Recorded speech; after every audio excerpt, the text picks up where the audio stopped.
Halo, hari ini kita akan sedikit membahas mengenai ekonomi teknik.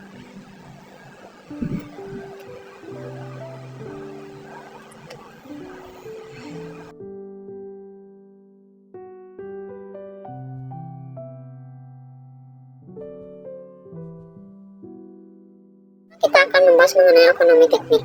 Ekonomi teknik adalah disiplin ilmu yang berkaitan dengan aspek-aspek ekonomi dalam teknik, yang terdiri dari evaluasi sistematis dari biaya-biaya dan manfaat-manfaat usulan-usulan proyek-proyek teknik.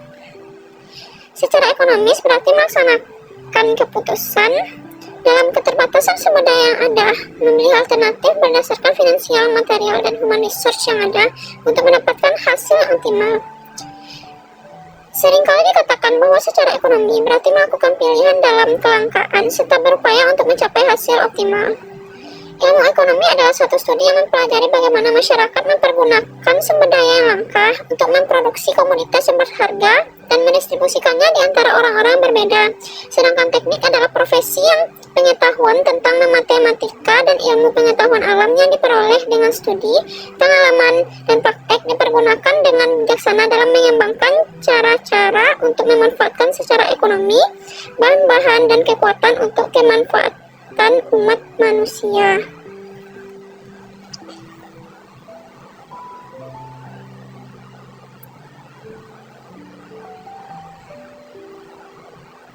Selanjutnya ada bagian-bagian yang terdapat dalam ilmu ekonomi teknik. Yang pertama itu ada ekonomi.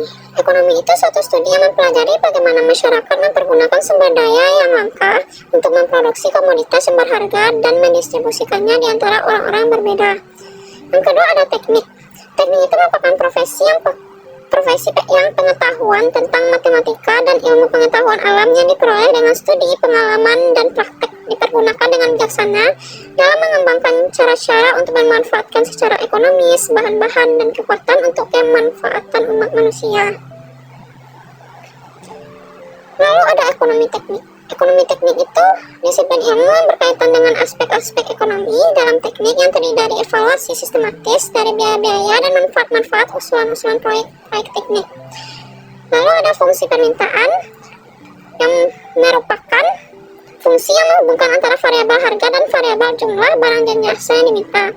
Sedangkan fungsi permintaan fungsi yang menghubungkan antara variabel harga dan variabel jumlah barang dan jasa yang ditawarkan.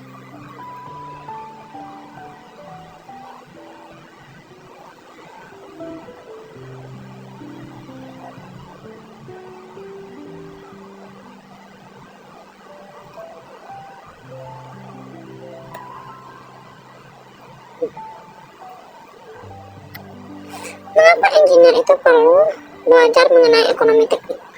Yang pertama, memberikan informasi kepada pengambil keputusan tentang aspek teknis dan aspek ekonomi suatu proyek. Yang kedua, menjamin keputusan yang diambil bersifat rasional. Yang ketiga, keputusan yang dibuat merupakan hasil dari pemilihan satu di antara beberapa alternatif. Yang keempat, keputusan merupakan pilihan bagaimana sejumlah uang diinvestasikan dengan cara yang terbaik. Yang kelima, sejumlah uang tersebut merupakan modal yang jumlahnya biasanya terbatas. Dan yang terakhir, keputusan yang diusulkan akan terbukti ekonomis di masa mendatang. Ada beberapa prinsip-prinsip ekonomi teknik, yaitu membuat alternatif keputusan. Yang kedua, fokus pada perbedaan, yang dimana hanya alternatif yang mempunyai perbedaan bermakna di masa mendatanglah yang perlu dibandingkan dan dipertimbangkan dalam membuat keputusan. Yang ketiga, gunakan sudut pandang yang konsisten. Yang keempat, gunakan satuan pengukuran yang umum. Yang kelima, pertimbangkan semua kriteria yang relevan. Yang keenam, buat analisis risiko dan ketidakpastian secara eksplisit. Dan yang ketujuh, tinjaulah kembali keputusan. Ada beberapa kasus ekonomi dalam industri ketenagalistrikan di Indonesia. Yang pertama itu ada monopoli ketenagalistrikan yang dilakukan PLN bertentangan dengan Undang-Undang Nomor 5 Tahun 1999 tentang larangan praktek monopoli dan persaingan usaha. Yang kedua, harga pokok listrik di Indonesia lebih tinggi dibandingkan negara-negara lain di sekitarnya. Yang ketiga, ada kelebihan pasokan listrik terbesar di Sumatera dan Jawa. Yang keempat, kesenjangan rasio elektrifikasi di bagian Indonesia bagian timur seperti NTT, NTB, dan Papua.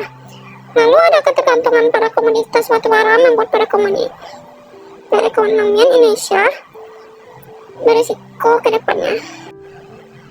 Jadi, pentingnya ilmu ekonomi teknik di bidang ketenaga listrikan diharapkan mampu dalam pengambilan keputusan dalam rekayasaan melalui analisa ekonomi, pemahaman yang komprehensif bahwa listrik itu bagian dari infrastruktur nasional yang memang diperankan untuk mendorong perekonomian. Mendorong perekonomian di sini ialah bisa memunculkan industri yang dimana diharapkan dapat menciptakan lapangan kerja.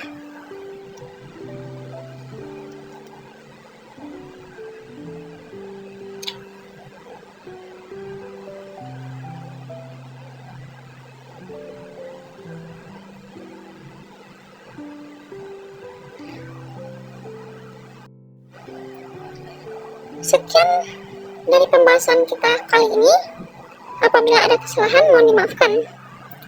Terima kasih telah menonton. Bye-bye.